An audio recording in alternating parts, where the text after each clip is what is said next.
सोने की फसल। एक लंबे समय पहले एक गांव में रविंद्रा और भारती नामक पति पत्नी रहते थे। उनके दो सुंदर बच्चे भी थे जिनका नाम गीता और लता था। रविंद्रा उसके खुद के खेत में कृषि करके आए हुए पैसों से अपना घर चलाता था। रविंद्रा एक अच्छा आदमी था और कोई भी निर्णय जल्दबाजी में नहीं लेता था। सोच समझकर होशियारी से सारे निर्णय लेता था। हर साल खेत के अच्छे उगने पर बिना कोई कमी के अपने परिवार का अच्छा देखभाल करता था।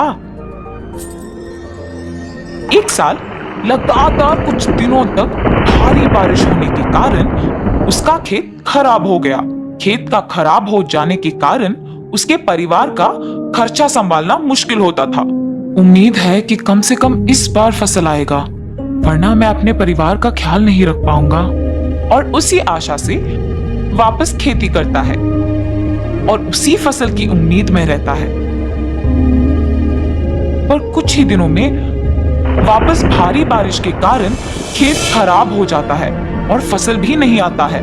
ऐसे 2 साल लगातार बारिश के कारण फसल नहीं आता है। एक दिन ऐसे ही खराब हुए खेत को देख दुखी होके उधर ही बैठ जाता है।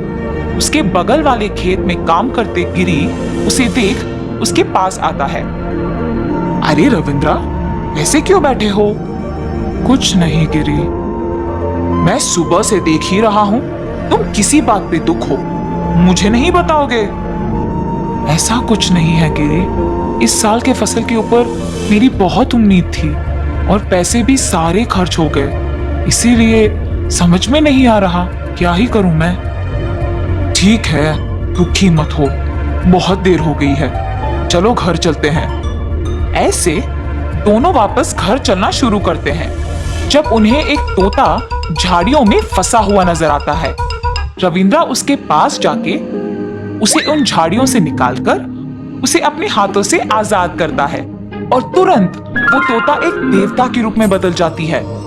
रविंद्रा और गिरी दोनों ये देख आश्चर्यचकित रह जाते हैं। तोते के रूप से आप देवता कैसे बन गई? मेरा अहंकार व्यवहार देख मेरे पिताजी ने मुझे श्राप दिया और तोते की तरह बदल दिया। उन्होंने कहा कि मुझे इस श्राप से विमुक्त होने के लिए किसी को मुझ पे दया आके आजाद करना होगा और अब आए और मैं अपने पुराने रूप में बदल सकी। मुझे सहायता करने के लिए आप जो भी मांगोगे वो मैं पूरा करूंगी। माता, 2 साल से हमारे खेतों में बारिश के कारण फसल नहीं आ रहा। मुझे बस इतना चाहिए कि मेरा खेत पूरा सोना बन जाए। ऐसे बिना सोचे समझे उसने उसकी ये इच्छा देवता से मांग ली। तुम भी पूछो रविंद्रा, तुम क्या चाहते हो? मुझे गिरी की तरह जल्दबाजी में नहीं बल्कि सोच समझकर मांगना होगा। मुझे सिर्फ इतना चाहिए कि मेरा खेत का फसल सोने की तरह अच्छा उगे, उससे मेरी सारी दुख दूर हो जाएंगे। तुम बिना कुछ बोले बस सोच में पड़ गए। भारी बारिश के कारण मेरा भी खेत खराब हो गया है और फसल नहीं आया। मुझे बस इतना चाहिए कि मेरा खेत का फसल सोने की तरह अच्छा उगे। मंजूर है, तुम दोनों की इच्छा पूरे किए जाएंगे। ऐसे कह के देवता वहां से गायब हो जाती है। रविंद्रा, चलो जाके देखते हैं कि देवता की बात सच हुआ कि नहीं। ठीक है, चलो गिरी। रविंद्रा और गिरी दोनों खेत देखने जाते हैं। दूर से गिरी को खेत चमकता हुआ नजर आता है और तुरंत गिरी अपने खेत को जाता है और देखता है कि उसका खेत पूरा सोने की तरह चमक रही है और वो देख वो बहुत खुश हो जाता है। मेरा खेत पूरा सोना हो गया, अब मैं बिना कोई चिंता के बहुत खुशी से जी सकता हूँ। और ऐसे जब पास आके देखता है तो मिट्टी भी चमक रही होती है। ये क्या? मिट्टी भी सोने की तरह चमक रही है। और ऐसे मिट्टी को छू के देखने पर कड़ा होता है। कोशिश करने पर भी मिट्टी को मुट्ठी में पकड़ नहीं पाता है। मिट्टी इतना कड़ा क्यों है?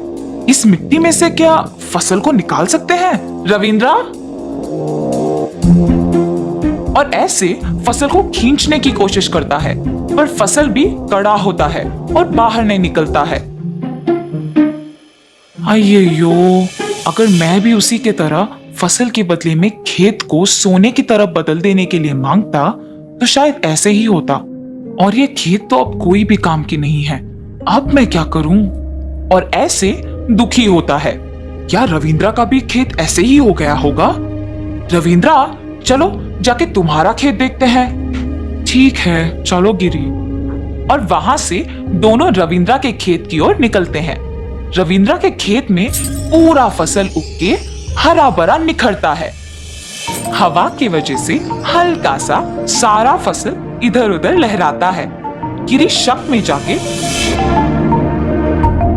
रविंद्रा के खेत में से फसल खींच के देखता है तो वो बहुत आसानी से आ जाता है और ये देख दुखी होके रविंद्रा के पास जाता है।